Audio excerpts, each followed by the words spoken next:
தெளிவாக பதிலை தெரிந்து கொள்ள வேண்டுமா பார்வதி? கூறுகிறேன் கேள்.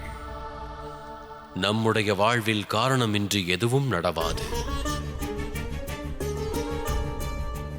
உனது சுயத்தை நீ அறிந்து கொள்வதற்காகத்தான் இரத்த அரக்கன் என்ற ஒருவன் உன்னை எதிர்க்க வந்தான். உனது பயன் என்ன என்பதை அறிந்து கொள்ளத்தான் தாருகா உனது வாழ்க்கையில் வந்தாள். இப்பொழுது பால பைரவர் உனது வாழ்வில் வந்ததற்கும் நிச்சயம் காரணம் இருக்கின்றது.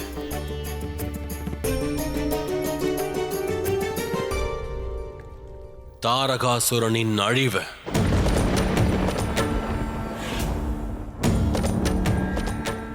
தாரகாசுரனா? தாரகாசுரன் எனது மாபெரும் பக்தன். ஆனால் பக்தி மார்க்கத்தை விட்டுவிட்டு பொய்மையின் வழியில் சென்று விட்டான். பக்தியால் வேண்டி பெற்றதை சக்தியால் வெளிப்படுத்த எண்ணினான். ஓம் நம சிவாய, ஓம் நம சிவாய, ஓம் நம சிவாய, ஓம் நம சிவாய. சதி இந்த பிரபஞ்சத்தில் தோன்றும் முன்பே தாரகாசுரன் வாழ்ந்து கொண்டிருந்தான். அவன் என்னை மகிழ்விப்பதற்காக துன்பங்களை சகித்துக் கொண்டான். இறுதியில் மரணத்தையே நெருங்கினான். அப்பொழுது வரமளிக்க நான் அங்கு தோன்றினேன். ஓம் நம சிவாய, ஓம் நம சிவாய, ஓம் நம சிவாய.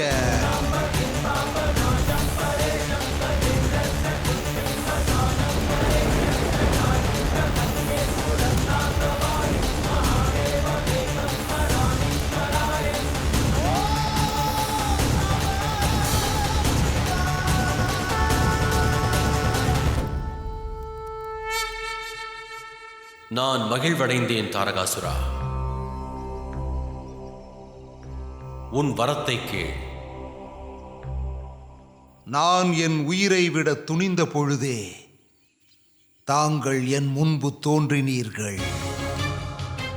இனி நான் என் உயிர் போய்விடும் என்ற பயத்தை முடிவுக்கு கொண்டு வர விரும்புகிறேன். அமரத்துவம் கேட்கிறாயா? அது நடவாத செயல் என்பதை அறிய மாட்டாயா? எனக்கு அமரத்துவம் கிடைக்காது என்று எனக்கு தெரியும் மகாதேவா. அதனால் தான் என் மரணத்தை கேட்கிறேன். ஆனால் அந்த மரணத்தை ஒருவரால் மட்டுமே தர இயல வேண்டும். அந்த ஒருவர் மகாதேவனின் வாரிசாக இருக்க வேண்டும். சிவன் மற்றும் அவர் மனைவி சக்தியின் அங்கமாக இருக்க வேண்டும். அப்படி நான் இறந்தாலும் சிவனின் அம்சத்தாலே நான் மரிக்க வேண்டும். சிவனின் புதல்வனால் மரிக்க வேண்டும்.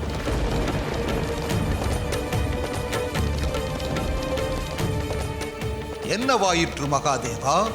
கோபத்தில் பக்தனுக்கு சாபம் அளிப்பீர்களா அல்லது வரமளிக்கப் போகிறீர்களா? நீ வேண்டிய வரத்தின் விளைவை பற்றி நீ அறிய மாட்டாய். ஆனால் உனது விருப்பம் நிச்சயம் நிறைவேற்றப்படும். வாக்களிக்கிறேன். உனக்கு என்னுடைய புதல்வனால் மட்டுமே மரணம் என்பது நிகழும். ததாஸ்து.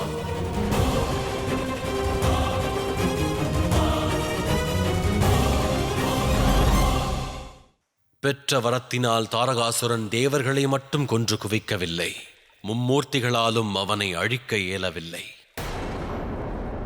அவனது அழிவிற்காக நமக்கு புதல்வன் அவசியம் தேவை பார்வதி.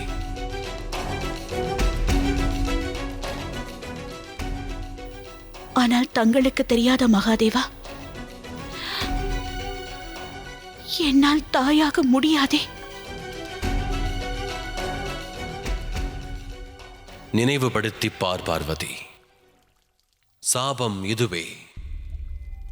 உன்னால் ஒரு குழந்தையை ஈன்றெடுக்க முடியாது. அவ்வாறென்றால் உன்னால் அது சாத்தியமாகாது என்றில்லை.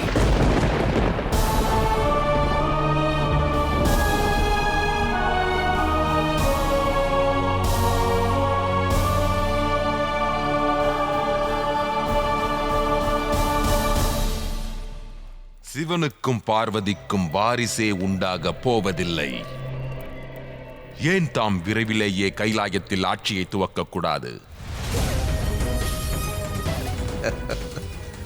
நீ ஒரு முட்டாள். மூவுலகத்தை வென்ற பிறகும் உன்னுடைய லட்சியம் வெறும் கைலாயம் தானா? என் லட்சியம் கைலாயம் அல்ல, மும்மூர்த்திகளையும் கட்டுப்படுத்த வேண்டும். இனி மும்மூர்த்திகள் நம் அடிமைகளாவார்கள். ஒரு புதிய அத்தியாயத்தின் ஆரம்பம் துவங்கிவிட்டது பார்வதி.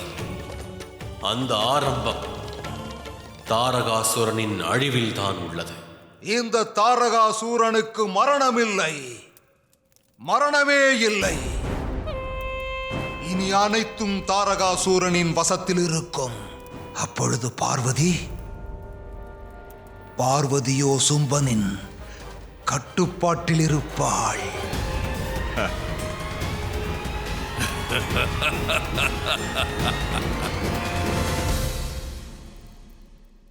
தாங்கள் கைலாயத்தை விட்டு எங்கு செல்கிறீர்கள்?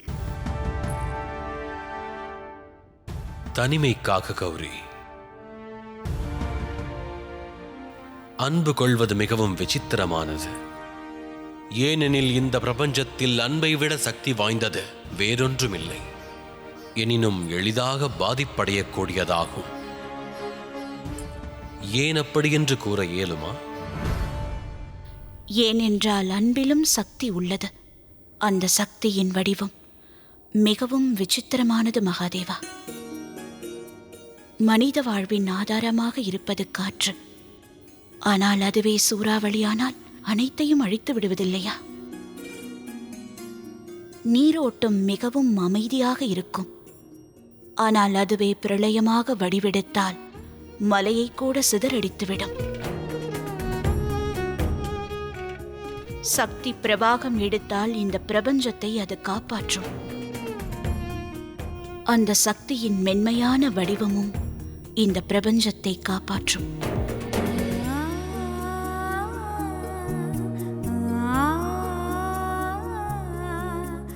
அதி உத்தமம். ஆனால் ஒன்று,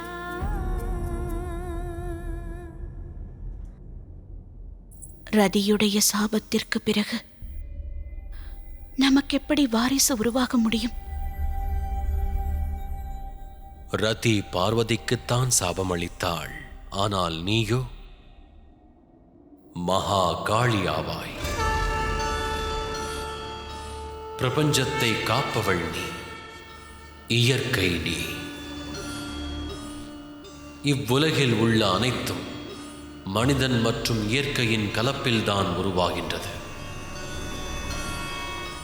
ரதியின் சாபம் பார்வதியின் கருவறையை கட்டுப்படுத்த முடியும். ஆனால் மகா சக்தி, மகா காளியின் கருவறையில் அனைத்து சக்திகளும் அடங்கியுள்ளது.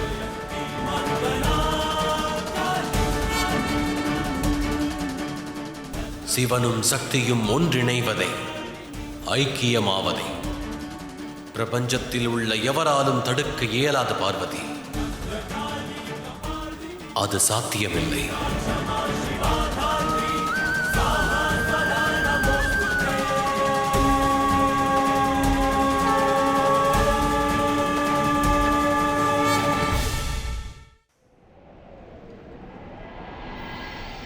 முட்டாள் நந்தி, பார்வதியை அழைத்துக் கொண்டு உனது சிவன் எங்கு சென்று விட்டான்? இப்படி ஒளிந்து கொள்வதையே மகாதேவன் வாடிக்கையாக வைத்துள்ளானா? முதலில் கைலாயம் தாக்கப்பட்ட பொழுது தனது மனைவியை விட்டுவிட்டு தவம் புரிய சென்று விட்டான். இம்முறை மனைவியையும் அழைத்து சென்று விட்டானா? மகாதேவர் ஓடி ஒளிவதில்லை, முன்னின்று தாக்குபவர். நினைவில் இருக்கட்டும், ஓடி ஒளிபவர்கள் நீங்களே. அன்று நீ அனுப்பி வைத்த அரக்கர்களை யுத்தத்தில் நாங்கள் சந்தித்த பொழுது அப்போது ஓடி ஒளிந்தது யார்? அதிகமாக பேசுகிறாய் காளையே.